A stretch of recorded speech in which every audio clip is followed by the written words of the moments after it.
जय हिंद दोस्तों, welcome back to our channel. Welcome back to Jobteria. I hope so कि आप लोग फिट एंड फाइन होंगे। अब के अपने चैनल में आप सभी का फिर से बहुत बहुत स्वागत करते हैं। जी हाँ दोस्तों, झारखंड सहायक आचार्य बहाली में अब सीटेट को वैलिड कर दिया गया है दोस्तों।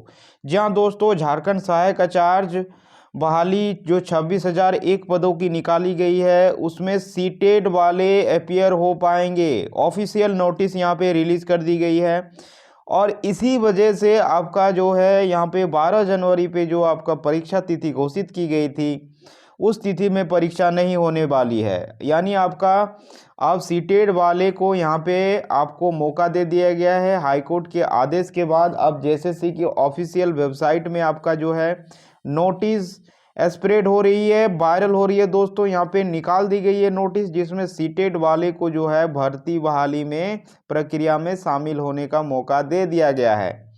तो एक बहुत बड़ी आवश्यक सूचना यहाँ से निकाल दी गई है जेएसएससी की ऑफिशियल वेबसाइट में। साथ ही साथ इस वीडियो में जानेंगे कि नई परीक्षा तिथि अब कब होने जा रही है। सहायक आचार्य बहाली का जो है न्यू जो एग्ज़ाम डेट है वो भी ऑफिशियली अनाउंस कर दी गई है। इस पर भी चर्चा रहेगी कब आपका एग्ज़ाम तिथि रखी गई है। साथ ही साथ सीटेट पास वाले कैंडिडेट जो है अब इस फॉर्म को फिल करेंगे तो उनके लिए आवेदन प्रक्रिया कब से कब तक जो है यहाँ पे रहने वाली है।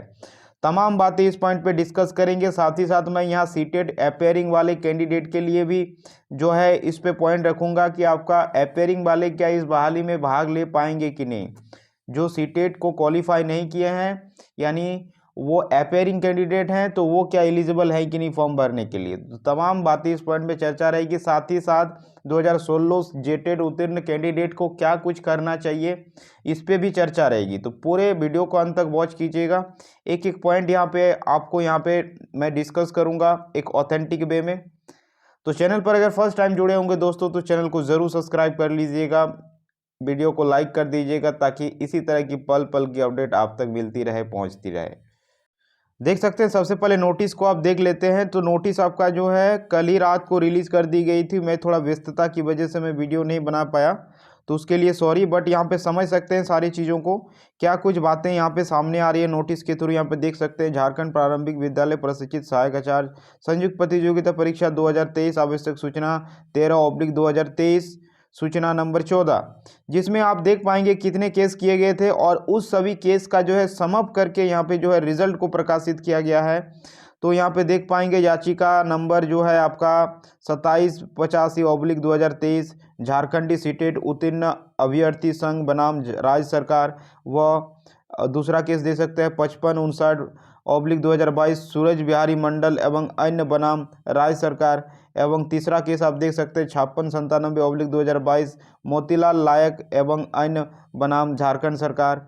फिर यहाँ पे फोर्थ में देख सकते हैं 1936 जो है केस नंबर आपका जो है /2023 आशा कुमारी एवं अन्य बनाम झारखंड सरकार। तो इन सभी केस का जो है समअप करके ये डिसीजन लिया गया है और इस डिसीजन में जो है आप यहाँ पे देख पाएंगे कि आपका जो है न्यायाधीश के अनुपालन में झारखंड राज्य के वैसे स्थानीय निवासी जो सीटेट अथवा पड़ोसी राज्य से टेट उत्तीर्ण है और झारखंड प्रारंभिक विद्यालय प्रशिक्षित सहायक आचार्य संयुक्त प्रतियोगी परीक्षा 2023 में सम्मिलित होने के इच्छुक हैं से उपरोक्त परीक्षा अंतर्गत ऑनलाइन आवेदन प्राप्त किया जाना है। तो यहाँ पे आप देख पाएंगे यहाँ पे सिर्फ जो है झारखंड के स्थानीय निवासी जो बच्चे हैं यानी खतियानी जो बच्चे हैं, यहाँ के रेसिडेंशियल जो बच्चे हैं जो सीटेट क्वालिफाई किए हैं या पड़ोसी स्टेट से स्टेट क्वालिफाई किए हैं, चाहे आप बिहार से बिहार टेट आपके पास होगा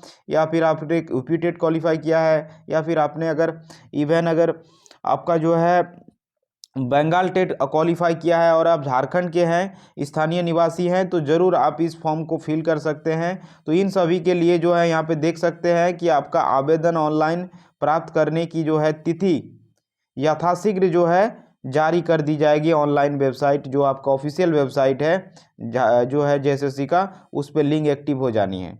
तो यहाँ पे आप देख पाएंगे इसमें अदर स्टेट को अलाउ बिल्कुल नहीं किया गया है। यहाँ पे देख पाएंगे इस नोटिस के अकॉर्डिंग तो अभी तक यही बातें समझने को मिली है कि यहाँ पे जो है सिर्फ और सिर्फ झारखंड के सी टेट उत्तीर्ण अथवा पड़ोसी राज्य से टेट उत्तीर्ण को ही जो है इस बहाली प्रक्रिया में जो है मौका दिया जाएगा।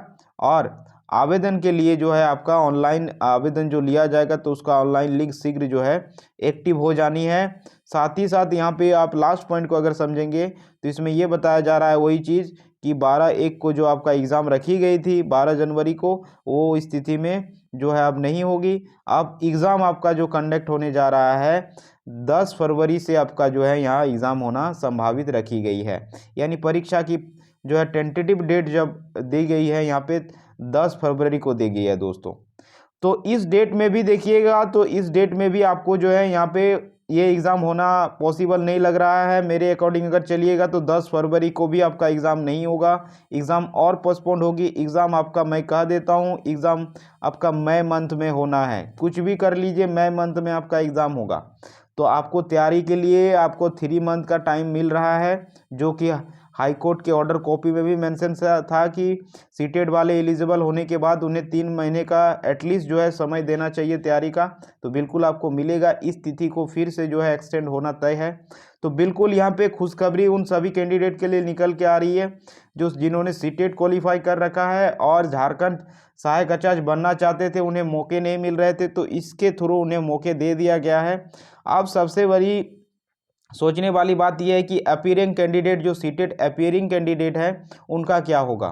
तो अपीयरिंग कैंडिडेट के बारे में बता दूं कि अगर देखिए कितना जल्दी जो है यहाँ पे ऑनलाइन जो है फॉर्म कब तक फिल होना स्टार्ट हो रही है, क्योंकि आपका जो है 21 जनवरी से आपका जो है सीटेट का एग्ज़ाम होना है। 21 जनवरी को ही है आपका सीटेट का एग्ज़ाम। तो अगर इससे पहले अगर लिंक एक्टिव हो जाती है तो आपकी पॉसिबिलिटी थोड़ा कम बनेगी। हाँ, अगर ये लिंक एक्टिव होने में थोड़ा डिले होती है तो बिल्कुल आप लोग भी एकदम से अपीयर हो पाएंगे इस बहाली में।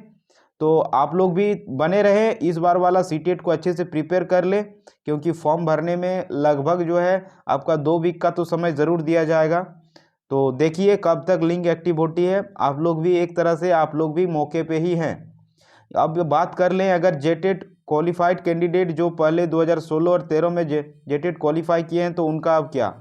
तो उन लोगों के हाथ अभी जो है अब उनके हाथ में सिर्फ एग्ज़ाम रहा है, क्योंकि सुप्रीम कोर्ट जाने से भी कोई मतलब नहीं बनेगा, क्योंकि ये आपका और मेरा जो है किया हुआ निर्णय नहीं है। ये हाई कोर्ट के तरह जो तर्ज पर लिया गया एक जो है सुसज्जित और सुदृढ़ तरीके से लिया गया ठोस कदम है। और ये आपका जो एग्ज़ाम जो आपका केस चला था कोई एक दिन का फैसले से नहीं हुआ है। इस केस को जो है पिछले 5 महीने से जो है इस पे केस चल रही थी और हियरिंग पे हियरिंग हो रही थी।